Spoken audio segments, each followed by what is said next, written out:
استخارہ نکلوانا کیسا ہے؟ آج کل ہر آدمی اس حوالے سے پریشان ہے کہ میرا استخارہ نکلوانا ہے، رشتے کا معاملہ ہے، ایک نیا کاروبار کر رہا ہوں، بہت سارے مسائل ہوتے ہیں۔ پہلی بات تو یہ سمجھیے کہ استخارہ اتنا آسان کام ہے کہ اس کام کے لیے آپ کو کسی کے پاس جانے کی ضرورت ہی نہیں، اور اتنا سہل ہے کہ اس کام کے لیے کسی سے نکلوانے کی بھی حاجت نہیں، بلکہ نکلوانے کا تو ذکر ہی نہیں ہے۔ صحابہ فرماتے ہیں کہ آپ ہمیں استخارے کی دعا ایسے سکھاتے تھے جیسے قرآن کی کوئی سورت سکھائی جاتی ہے، جو استخارے کی دعا ہے، اللہم انی استخیرک والی، آپ گوگل کریں گے استخارے کی دعا آ جائے گی۔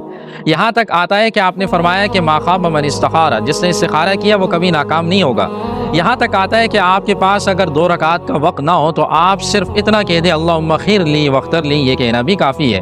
اس استخارے میں نہ کہیں خواب کا ذکر آتا ہے کسی صحیح حدیث کے اندر، نہ کسی صحیح حدیث کے اندر کسی اشارے کا ملتا ہے کہ خواب میں کوئی اشارہ ملے گا۔ یہ خیر سے، اس میں خبر نہیں، اس کی دعا میں بھی اللہ سے خیر مانگنا ہے۔ آپ 2 رکعت پڑھیے اور اللہ سے دعا کیجئے، خیر مانگیے، اور اس کے فوراً بعد جو آپ کام کرنا چاہتے ہیں وہ کام کر گزریے۔ اگر اس میں خیر ہوگا اللہ اس کے دروازے کھول دے گا، اگر اس میں خیر نہیں ہوگا تو اللہ اس کے دروازوں کو بند کر دے گا۔